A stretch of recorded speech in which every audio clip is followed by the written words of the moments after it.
recibimos al siguiente ponente, que es Bernardo Camal.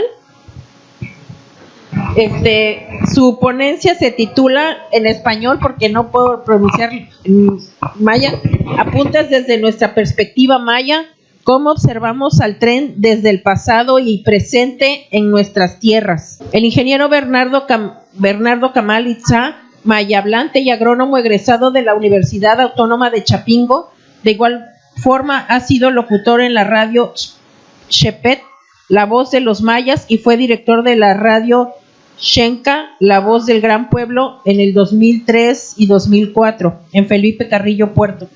Conferencista en los diversos temas de la cultura y de la comunicación maya, con experiencias profesionales colaborando con las universidades de Long Beach y Bahía de Monterrey, California. Asimismo, ha participado como conferencista en los países como Francia, España, Perú, Argentina, Colombia, Belice y Guatemala. Ha colaborado en la Fundación Legorreta Hernández impartiendo cultura maya a los niños de la comunidad de Ekbalam, Tzucacap, así como colabora con diversos colectivos y ha impartido diversos talleres a la Universidad Autónoma de Yucatán, UADY, y otras instituciones educativas. Le damos la palabra. Bueno, antes que nada me toca platicarles un tema de nuestra raíz, no solamente porque hablamos la lengua, sino porque lo vivimos a diario. De eso vivimos, de eso trabajamos y de eso estudiamos.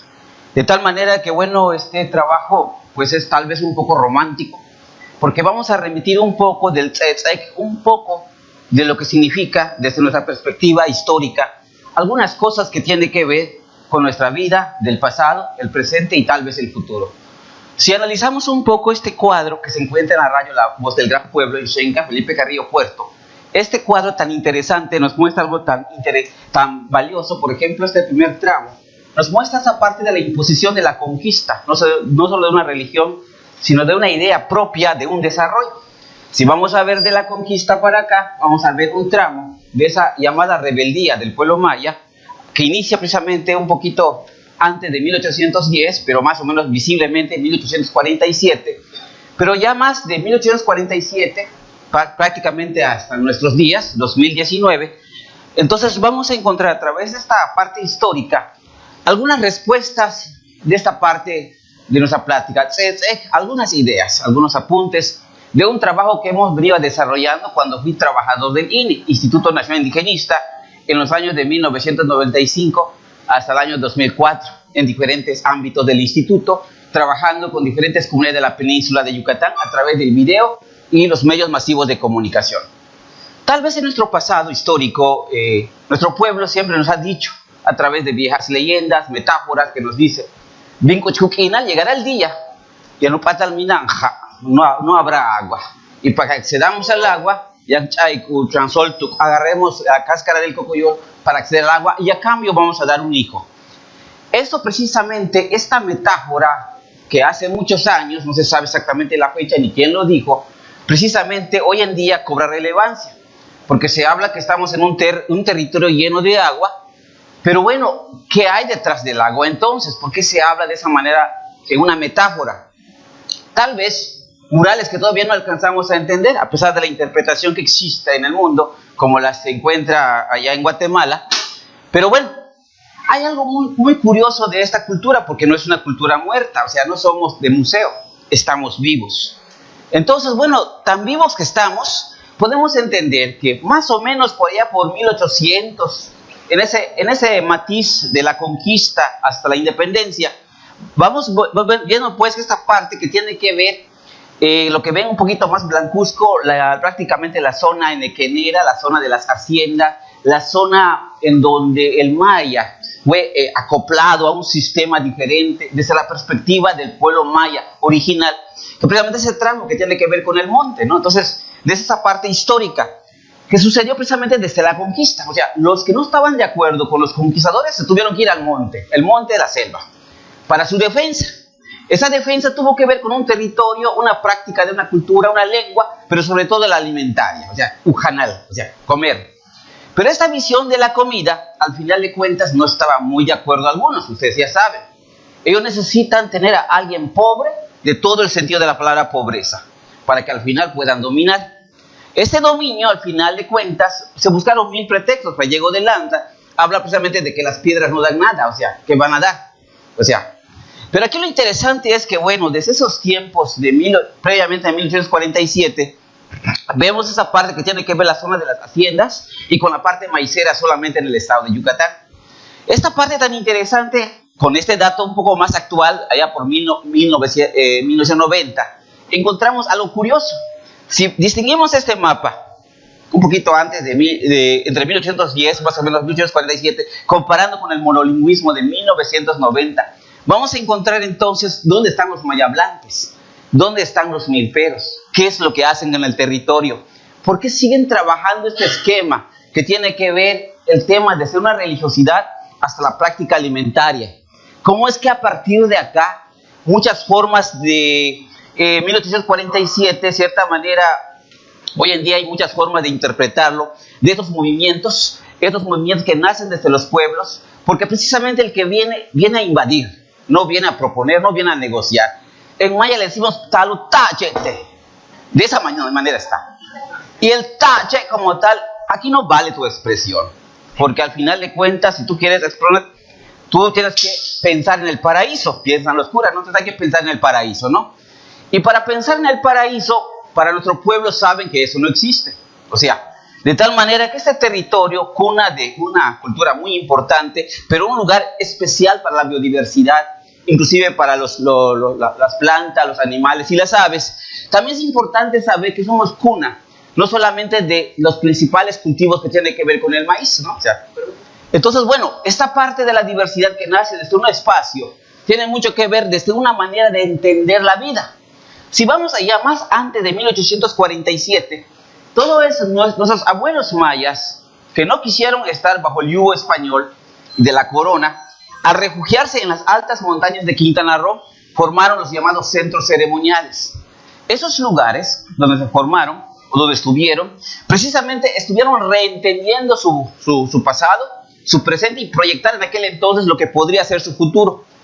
En ese entonces se dieron cuenta que los proyectos que vienen de fuera generalmente no vienen, por más que te ofrezcan una perspectiva bonita de desarrollo, no lo es. Es cuando uno empieza a ver como la película del Avatar o el Rey León, ¿no? Muy romántico, ¿no? Y entonces, bueno, a partir de esa perspectiva de 1847, ¿cómo es que este pueblo entendió que al final el modelo de coloniaje es precisamente viene a negociar contigo, pero de alguna otra manera más violenta? Por un lado viene el cura, te ofrece la cruz, te ofrece el paraíso, pero por otro lado viene el hacendado, también el tache que te da, te asesina en tu propio espacio, pero también busca la otra forma de cooptar a tus hijos y también a tu mujer. O sea, de tal manera que uno se encuentra en diferentes momentos de coyunturas. Este movimiento que arranca de 1847, se dan cuenta cómo fue avanzando de la zona maicera a la zona nequenera. Cómo al final de cuentas la intención precisamente es discutir desde una plataforma no tan negociador, pero una plataforma de enfrentamiento de una cultura, de un territorio que no fue consultado, que fue pisoteado, que al final de cuentas no ha tenido la oportunidad de ver el desarrollo, fue de cierta manera para llegar, ustedes saben, hasta 1900 no había tal alternativa de negociación. ¿Por qué? Ya para ese entonces Porfirio Díaz pues trajo el desarrollo para Yucatán. Habrá 1000 formas de explicarnos, pero lo sabe es que el planteamiento de desarrollo que llega a Yucatán, por un lado para unificar el comercio, buscar el llamado desarrollo, unificar la península con la gran República Mexicana, en realidad era para traer soldados, o sea, para calmar esa zona de guerra que tiene más de 30, 40 años de la zona cruzó. O sea, esa es la realidad. El cuento bonito de cooptar la producción, de llevarlos de acá para allá, ese es el cuento bonito. La realidad es el dominio del territorio. Entonces, bueno, en esta coyuntura nos encontramos. En esta coyuntura en donde, bueno, está en juego la vida. Está en juego muchos intereses. Por un lado, los intereses nuestros desde nuestra perspectiva de origen. Por otro lado, las perspectivas de los otros que vienen porque tenemos cultura viva. Lo quieren ellos vender. No bastaron con destruirnos tanto tiempo, ahora sí, lo que queda a vender. Pero también quieren el agua, porque el agua es la parte energética que en este momento es tema del debate. Pero no solamente también eso quieren quiere en cierta manera una perspectiva de mirar el mundo. O sea, quiere decir que nosotros somos los mayas de Disneylandia al final. El tren nos van a ver, mira cómo vive el pueblo maya, mira cómo bailan, mira cómo siembran, mira cómo hace su mujer, como lo hacen allá con la venta de la chaya maya, ¿no? Una señora torteando, y es todo, ¿no? Ese es el circo maya, ¿no? Entonces cuando yo era niño, atrapaba gusanos, y el quintiquincunsic pepe no, y disecaba mariposas. Un día quise que mis gusanos volaran. Si se dan cuenta, esta perspectiva metafórica de Isaac Carrillo nos habla de un profundo conocimiento del entorno y que en este momento se encuentra en debate. Un debate no tan fácil, porque bueno, muchos de los que hay ahorita en las llamadas consultas, hay muchas plataformas de hostigar.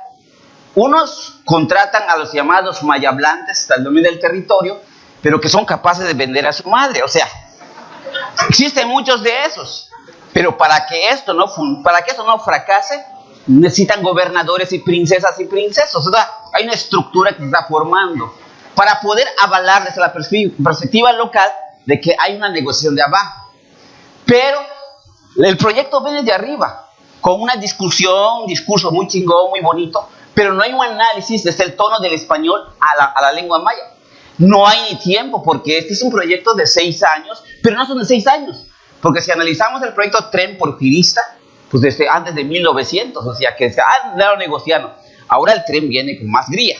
Entonces, bueno, esta situación, entonces, cuando llega el tren allá en Peto, en 1900, no llegó gratis.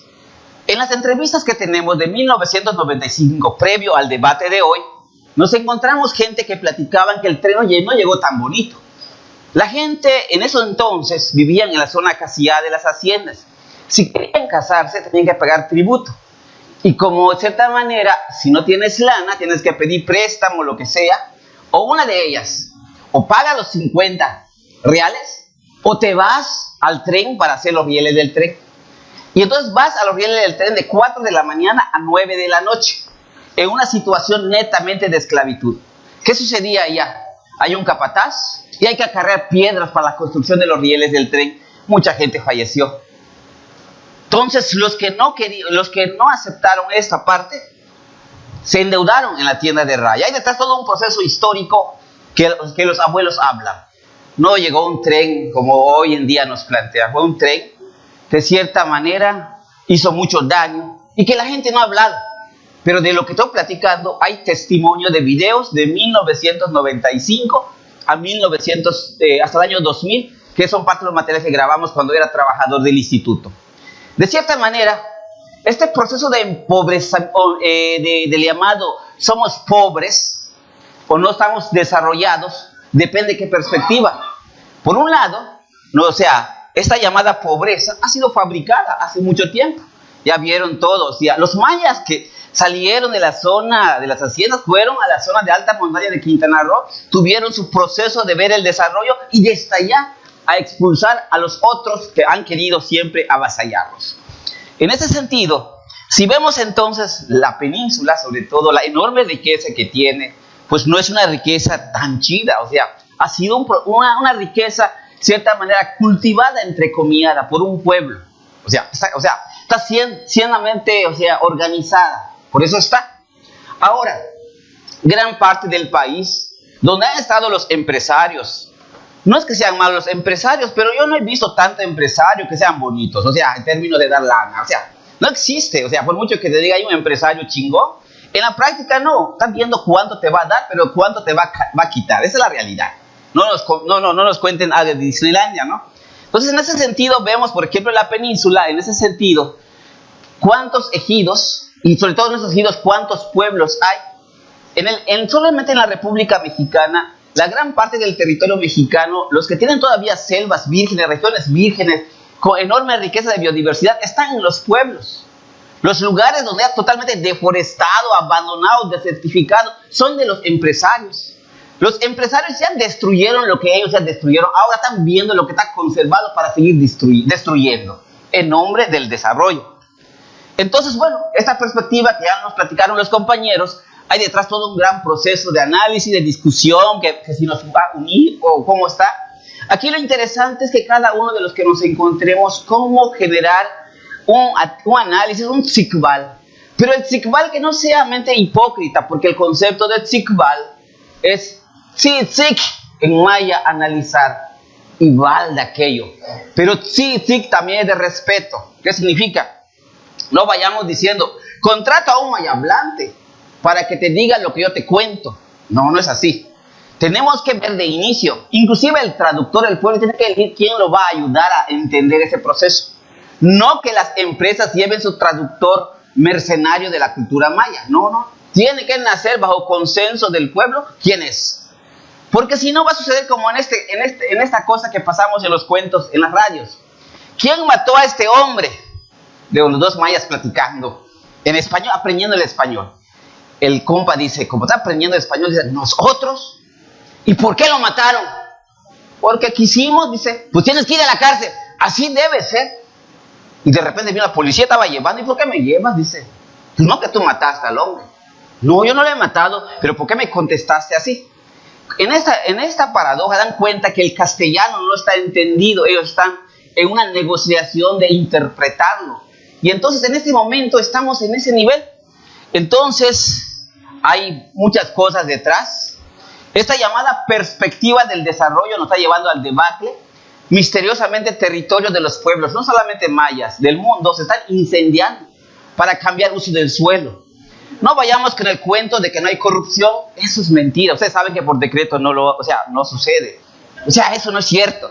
Puede golpearse el pecho diciendo que no hay, pero la pregunta es, como no sucede por decreto, pues hoy en día el territorio ahorita está siendo acopiado por vivales de las dependencias, de esos que ya los sacaron de la procuraduría, pero conocen bien el proceso para chingarse la tierra y luego venderse al modo postor. Entonces hay detrás, si el pobre es pobre por miles o cientos de años, ahora viene el acabose.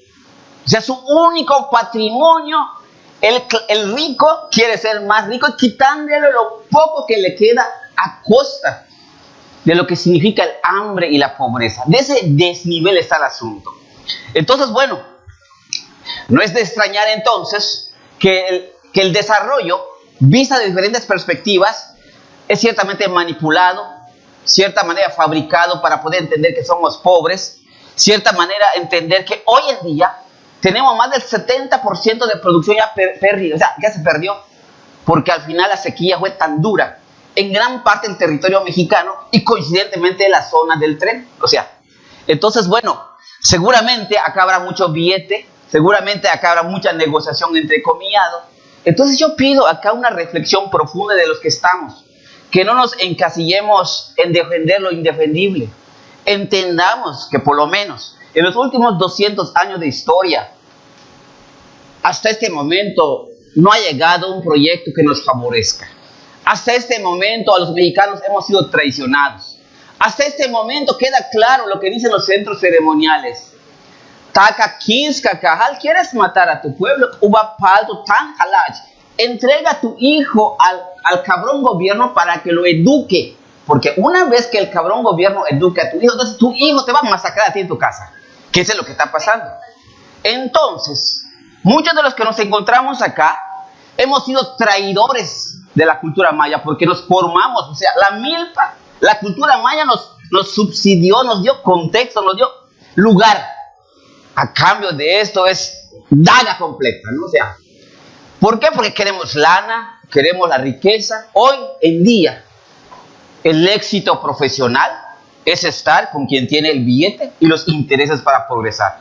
Solamente les digo una cosa, cuando se mueran no se van a llevar nada. Eso es la primera. Lo segundo es que este pueblo que ustedes desgraciaron con algunas decisiones, seguramente algún día alguien les va a relatar y va a decir, este cabrón que les vendió el proyecto ha sido los mismos mercenarios en los últimos 200 o 300 años. Muchas gracias. También no pude hablar por cuestiones de tiempo. Nosotros a través de la agrupación Mochimbal hemos documentado los graves atropellos desde el seno ejidal, pero muy fuertes y ya prácticamente documentadas y con una supuesta el uso de la ley bajo el agua. Y entonces todos los ejidos mayas están a una presión terrible y sobre todo en un momento la cuestión económica, no hay empleos, hay una alta pobreza y todo. O sea, todo eso está armado desde las altas estructuras del poder. Claro, no en este periodo, desde hace mucho tiempo se ha articulado, pero mucho más ahorita. Solamente debe de comentarles, el programa que prospera, que ha sido el eje de algunos años, que de cierta manera, si ustedes alcanzan a ver, aparentemente se ha desvirtuado, bueno, ha habido muchos bemoles, pero déjenme comentarles que hay familias de las comunidades mayas con 5 o 6 hijos que estudian de la primaria a la secundaria y donde apoyaban mucho a las niñas y los varones no tanto, así está la estructura. Pero solamente con este programa se apoyaba alrededor de 5 o 6 niños ahí y bueno, hoy en día, ante el cambio de la modalidad y se masifica el programa, entonces se elimina el programa de los 5 niños y se le pone solo a uno, con la cantidad de 1,600 o un poquito más. Pero esto, de cierta manera, los trae de rodillas, porque al final de cuentas, si ya no hay, y también es incierto el programa, no está llegando a las fechas, nadie puede dar información, hay toda una estructura totalmente para aquel que critique o que diga las cosas como son, prácticamente es arrastrado por los suelos. Eso en las comunidades. Entonces, la cuestión de los programas del apoyo al campo igual, o sea, se habla muy bonito todos los días. En la práctica el campesino de 37 ejidatarios como Petulillo, solamente 5 ya les llegó el apoyo. O sea, de ese tamaño está el asunto. O sea, todo el tema agropecuario y toda la vida del ser humano en los territorios ahora está por los suelos. Lamentablemente se está creando todavía una pobreza, sobre todo desde el escritorio y con un discurso aparentemente negociador, pero bajo un hostigamiento total y un andamiaje legal desde las instituciones para quitarle lo poco que hay.